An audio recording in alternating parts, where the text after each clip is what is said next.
Hello' friends, আজি আপোনালোকৰ বাবে লৈ আহিছোঁ জিকেৰ ওপৰত এটা গুৰুত্বপূৰ্ণ টপিকৰ ওপৰত। যিকেইটা প্ৰশ্ন প্ৰায় পৰীক্ষাত দেখা পোৱা যায়, অসমৰ যিকোনো পৰীক্ষাতে দেখা পোৱা যায়, সেইকেইটা প্ৰশ্নৰ ওপৰতে সেইকেইটা টপিকৰ ওপৰতে কেইটামান প্ৰশ্ন লৈ আহিছে। গতিকে আপোনালোকৰ বহুত উপকাৰ হ'ব বুলি মই ভাবিছোঁ। গতিকে দেৰি নকৰি ভিডিঅ'টো আৰম্ভ কৰোঁ। ইয়াত প্ৰশ্ন দিয়া আছে যে প্ৰশ্ন মানে ইয়াত টপিক ৱাইজত দিয়া আছে। ইয়াত কি দিয়া আছে যে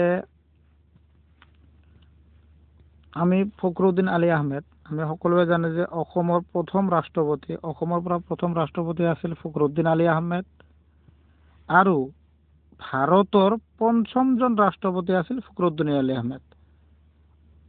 ভাৰতৰ পঞ্চমজন ৰাষ্ট্ৰপতি আছিল ফখৰুদ্দিন আলী আহমেদ, আৰু অসমৰ প্ৰথমজন ৰাষ্ট্ৰপতি আছিল ফখৰুদ্দিন আলী আহমেদ। ইয়াৰ কাৰ্যকাল কিমান চনৰ পৰা কিমান চনলৈকে আছিল? কাৰ্যকাল আছিল 1974 পৰা 1977লৈকে চলি আছিল। ইয়াত ডেটটো দিয়া আছে, ডেটটো চাব আপোনাৰ কিমান তাৰিখে ৰাষ্ট্ৰপতিৰ শপত আৰম্ভ কৰিছিল। 1974 চনৰ 24 আগষ্টৰ পৰা 1977ৰ 11 ফেব্ৰুৱাৰীলৈকে। জন্ম হৈছিল 1905 চনৰ 13 মে অল্ড দিল্লী, পুৰণা দিল্লীৰ হাউচ কাজি নামৰ অঞ্চলত, মনত ৰাখিব, হাউচ কাজি নামৰ অঞ্চলত। মৃত্যু কেতিয়া আছিল? 1977 11 ফেব্ৰুৱাৰী। আমি সকলোৱে জানো যে ফখৰুদ্দিন আলী আহমেদ কাৰ্যকালতে মৃত্যুবৰণ হৈছিল। ইয়াক 1975 চনত সন্মানীয়ভাৱে ডক্টৰেট উপাধি প্ৰদান কৰিছিল। গতিকে ইয়াত কেইটামান গুৰুত্বপূৰ্ণ টপিক দিয়া আছে বা গুৰুত্বপূৰ্ণ প্ৰশ্ন দিয়া আছে, সেইকেইটা আপোনালোকে ভালদৰে চাব। নেক্সটটো দিয়া আছে, অসমৰ প্ৰথম চাহ খেতিয়ক আছিল। অসমৰ প্ৰথম চাহ খেতিয়ক আমি সকলোৱে জানো কোন আছিল। অসমৰ প্ৰথম চাহ খেতিয়ক মণিৰাম দেৱান। আমি সকলোৱে জানো যে অসমৰ প্ৰথম চাহ খেতিয়ক আছিল মণিৰাম দেৱান। তেখেতৰ জন্ম হৈছিল 1806 চনৰ 17 এপ্ৰিলত। ক'ত হৈছিল? শিৱসাগৰ জিলাৰ চাৰিঙত। মৃত্যু হৈছিল 26 ফেব্ৰুৱাৰী 1858 চনৰ। ক'ত মৃত্যু হৈছিল? যোৰহাটত। আৰু ইয়াত এটা মণিৰাম দেৱান অসমৰ প্ৰথম চাহ খেতিয়ক আছিল, কিন্তু অসমত প্ৰথমে ইষ্ট ইণ্ডিয়া কোম্পানীয়ে প্ৰথমবাৰৰ বাবে অসমত চাহ খেতি আৰম্ভ কৰিছিল। মণিৰাম দেৱান 1853 চনতহে অসমত দুখন চাহ খেতি স্থাপন কৰিছিল। গতিকে ইয়াত মনত ৰাখিব, অসমৰ বুলি ক'লে অসমৰ প্ৰথম চাহ খেতিয়ক আছিল মণিৰাম দেৱান, কিন্তু অসমত প্ৰথম খেতি কৰিছিল ইষ্ট ইণ্ডিয়া কোম্পানীয়ে। গতিকে ইয়াত পইণ্ট দুটা মনত ৰাখিব, বহুত গুৰুত্বপূৰ্ণ হয়।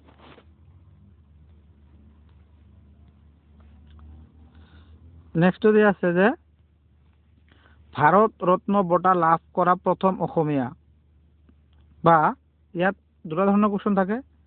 ভাৰত ৰত্ন বঁটা লাভ কৰা প্ৰথম অসমীয়া আৰু স্বাধীন অসমৰ প্ৰথম মুখ্যমন্ত্ৰী কোন আছিল? গোপীনাথ বৰদলৈ। স্বাধীন অসমৰ প্ৰথম মুখ্যমন্ত্ৰী আছিল গোপীনাথ বৰদলৈ, আৰু ভাৰত ৰত্ন বঁটা লাভ কৰা প্ৰথম অসমীয়া আছিল গোপীনাথ বৰদলৈ। গতিকে পইণ্ট দুটা মনত ৰাখিব। তাৰপিছত ভাৰত ৰত্ন বঁটা কেতিয়া পাইছিল? 1999 চনত মৰণোত্তৰভাৱে পাইছিল। আৰু কাৰ্যকাল আছিল, যেতিয়া মুখ্যমন্ত্ৰী হৈ আছিল তেতিয়া কাৰ্যকাল কিমান চনৰ পৰা কাৰ্যকাল আছিল? 11 ফেব্ৰুৱাৰী 1946 চনৰ পৰা 6 আগষ্ট 1950 চনলৈকে। জন্ম হৈছিল 1890 চনৰ 6 জুনত নগাঁৱত জন্ম হৈছিল, আৰু মৃত্যু হৈছিল 1950 চনৰ 5 আগষ্ট। ক'ত হৈছিল? গুৱাহাটীত। গতিকে ইয়াত কেইটামান পইণ্ট আছে, পইণ্টকেইটা মনত ৰাখিব।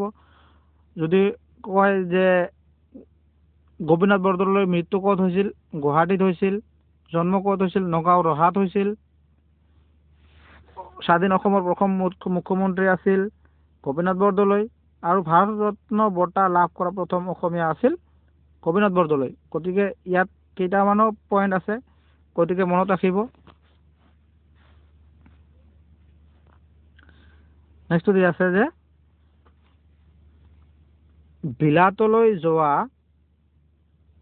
বিলাতলৈ পঢ়িব যোৱা প্ৰথম অসমীয়া কোন আছিল? আনন্দৰাম ঢেকিয়াল ফুকন। বিলাতলৈ পঢ়িবলৈ যোৱা প্ৰথম অসমীয়া আছিল আনন্দৰাম ঢেকিয়াল ফুকন। এখেতৰ জন্ম হৈছিল 1829 চনৰ 22 ছেপ্টেম্বৰত আৰু মৃত্যু হৈছিল 1859 চনৰ 16 জুনত।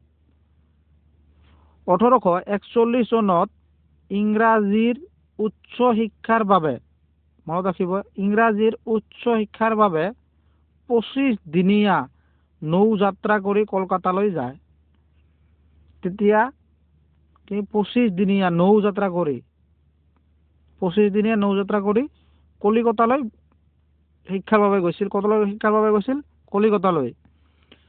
কিন্তু ইয়াত আৰু এটা পইণ্ট আছে যে শিক্ষা পূৰণ নকৰাকৈয়ে 1844 চনত ঘৰুৱা সমস্যাৰ বাবে কলিকতাৰ পৰা গুৱাহাটীলৈ উভতি আহে। গতিকে শিক্ষা গ্ৰহণৰ বাবে কেতিয়া গৈছিল? 1841 চনত, আৰু শিক্ষা সম্পূৰ্ণ নকৰাকৈ 1844 চনত আকৌ গুৱাহাটীলৈ উভতি আহিছিল। গতিকে ইয়াত তিনিটামান পইণ্ট আছে, মনত ৰাখি থব। নেক্সটটো দি আছে জ্ঞানপীঠ বঁটা লাভ কৰা প্ৰথম অসমীয়া মহিলা। জ্ঞানপীঠ বঁটা লাভ কৰা প্ৰথম অসমীয়া মহিলা আছিল ডক্টৰ মামণি ৰয়ছম গোস্বামী। আমি সকলোৰে নাম শুনিছোঁ, ডক্টৰ মামণি ৰয়ছম গোস্বামী। এখেতৰ প্ৰকৃত নাম আছিল ইন্দিৰা গোস্বামী। আৰু 1982 চনত সাহিত্য একাডেমী বঁটা লাভ কৰিছিল, আৰু 2000 চনত ভাৰতীয় জ্ঞানপীঠ বঁটা লাভ কৰিছিল।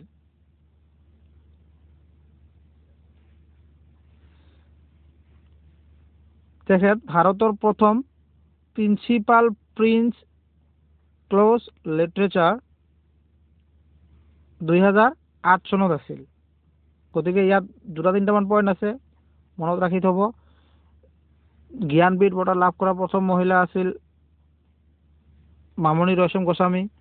কেতিয়া সাহিত্য একাডেমী বঁটা লাভ কৰিছিল? যে 1982 চনত, আৰু জ্ঞানপীঠ বঁটা লাভ কৰিছিল 2000 চনত। নেক্সট আছে অৰ্জুন বঁটা লাভ কৰা প্ৰথম অসমীয়া মহিলা। অৰ্জুন বঁটা কিহৰ বাবে দিয়ে? আমি সকলোৱে জানো যে খেলৰ বাবে দিয়ে। খেলৰ বাবে অৰ্জুন বঁটা লাভ কৰা প্ৰথম মহিলা আছিল মনালিছা বৰুৱা মেহতা। অসমৰ এগৰাকী টেনিছ খেলুৱৈ আছিল। মনালিছা বৰুৱা আছিল এজনী টেনিছ খেলুৱৈ, আৰু 1987 চনত এওঁক অৰ্জুন বঁটা লাভ কৰে। গতিকে আমি অসমৰ প্ৰথম অৰ্জুন বঁটা লাভ কৰা প্ৰথম মহিলা হ'ল মনালিছা বৰুৱা মেহতা, আৰু কিমান চনত পাইছিল? 1987ত। আৰু 12 বাৰ, মনত ৰাখিব, 12 বাৰ অসম ৰাজ্যিক চেম্পিয়ন খিতাপ দখল কৰিছিল।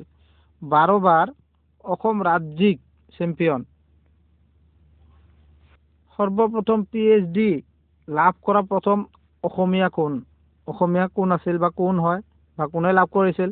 যে মইদুল ইছলাম বৰা। প্ৰথম PhD লাভ কৰা প্ৰথম অসমীয়া হ'ল মইদুল ইছলাম বৰা। 1919 চনত কটন কলেজৰ পৰা IA পাছ কৰে। মনত ৰাখি থব, 1919 চনৰ কটন কলেজৰ পৰা IA পাছ কৰে। 1921 চনত BA পৰীক্ষাত উত্তীৰ্ণ হয়। 1923 1929 চনত বিলাতলৈ যায়। 1930 চনত লণ্ডন বিশ্ববিদ্যালয়ত, মনত ৰাখিব এইখিনি, 1930 চনত লণ্ডন বিশ্ববিদ্যালয়ত ফাৰ্চী কবি আমিৰ হাছানৰ ওপৰত গৱেষণা কৰি PhD ডিগ্ৰী লাভ কৰে। ফাৰ্চী কবি আমিৰ হাছানৰ ওপৰত সেইটো পইণ্ট এটা গৱেষণা কৰি PhD ডিগ্ৰী লাভ কৰে। আজিৰ কাৰণে নেক্সট টপিকটো হ'ল যে অসম সাহিত্য সভাৰ প্ৰথম মহিলা সভাপতি কোন আছিল? অসম সাহিত্য সভাৰ প্ৰথম মহিলা সভাপতি। যদি অসম সাহিত্য সভাৰ প্ৰথম সভাপতি বুলি দিয়ে তেনেহ'লে আমি সকলোৱে জানো পদ্মনাথ গোহাঁই বৰুৱা, কিন্তু মহিলা বুলি ক'লে হ'ব নলিনীবালা দেৱী। নলিনীবালা দেৱী অসম সাহিত্য সভাৰ যোৰহাটত ক'ত সভাপতিত্ব কৰিছিল? যোৰহাটৰ অধিৱেশনত সভাপতিত্ব কৰিছিল আৰু এই কিমান চনত কৰিছিল? 1954ত।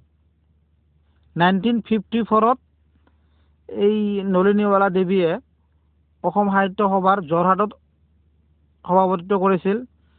অলকানন্দা কাব্যগ্ৰন্থৰ বাবে, অলকানন্দা মনত ৰাখিব, অলকানন্দা কাব্যগ্ৰন্থৰ বাবে 1967 চনত সাহিত্য একাডেমী বঁটা লাভ কৰে। এইটো এটা টপিক দিয়া আছে, এইটো প্ৰায় পৰীক্ষাত অহা দেখা গৈছে। অলকানন্দা বা নলিনীবালা দেৱী কোনখন কিতাপৰ বাবে, কোনখন পুথিৰ বাবে, কাব্যগ্ৰন্থৰ বাবে সাহিত্য একাডেমী বঁটা লাভ কৰিছিল? সেইটো হ'ল অলকানন্দা। কিমান চনত লাভ কৰিছিল? 1967 চনত। আৰু এটা ইয়াত দিয়া আছে যে পদ্মশ্ৰী বঁটা লাভ কৰিছিল। পদ্মশ্ৰী বঁটা লাভ কৰিছিল কিমান? 1977 চনত। গতিকে এনেকৈ আপোনালোকে টপিক ৱাইজ পঢ়িব। টপিক ৱাইজ পঢ়িলে আপোনালোকৰ নিশ্চয় মনত থাকিব। আৰু